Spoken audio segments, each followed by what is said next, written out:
কক্সবাজার সমুদ্র বন্দরে ৩ নম্বর সতর্ক সংকেত জারি করেছে আবহাওয়া অধিদপ্তর। ফলে শুক্রবার সকাল থেকেই সমুদ্র উত্তাল রয়েছে। পর্যটকদের নিরাপত্তা নিশ্চিত করতে জেলা প্রশাসনের নির্দেশনায় বিচকর্মী এবং সিসি লাইফগার্ড সদস্যরা মাইকিং করে সৈকত এলাকা থেকে সবাইকে নিরাপদ স্থানে সরিয়ে দেন। বিস্তারিত দেখুন আরফাত শিকদারের প্রতিবেদনে। এদিকে সমুদ্রের পরিস্থিতির অবনতির কারণে সৈকত সংলগ্ন সব ব্যবসা প্রতিষ্ঠান সাময়িকভাবে বন্ধ ঘোষণা করা হয়েছে।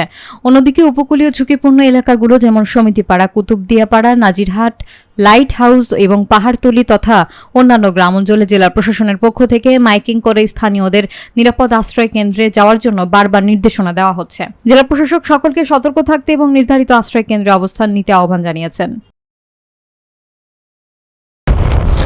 দর্শক সবাইকে শুভেচ্ছা। আমি এই মুহূর্তে দাঁড়িয়ে রয়েছি কক্সবাজার সমুদ্র সৈকত যে কলাতলি পয়েন্ট রয়েছে, কলাতলি পয়েন্ট থেকে সরাসরি যুক্ত আছি চ্যানেল ওয়ানের সাথে। সকাল থেকে কিন্তু কক্সবাজার সমুদ্র সৈকতে ৩ নম্বর সংকেত দেওয়া হয়েছে। সমুদ্র সৈকতের যে পর্যটকের আনাগোনা ছিল, কক্সবাজার জেলা প্রশাসকের সিসি লাইফগার্ড ও বিচ কর্মীরা কিন্তু মাইকিং করে পর্যটকদেরকে কিন্তু বারবার সতর্ক বার্তা দেওয়া হলো। পর্যটকরা সতর্ককে অমান্য করে সমুদ্র সৈকতে গোসলে নেমে এসেছে। এই মুহূর্তে কিন্তু সকাল থেকে কিন্তু পর্যটকদের যেই পর্যটক অঞ্চলে সকল স্তরের ব্যবসা বন্ধ ঘোষণা করা হয়েছে। সর্বশেষ পরিস্থিতি নিয়ে মোহাম্মদ আরফাত শিকদার, কক্সবাজার।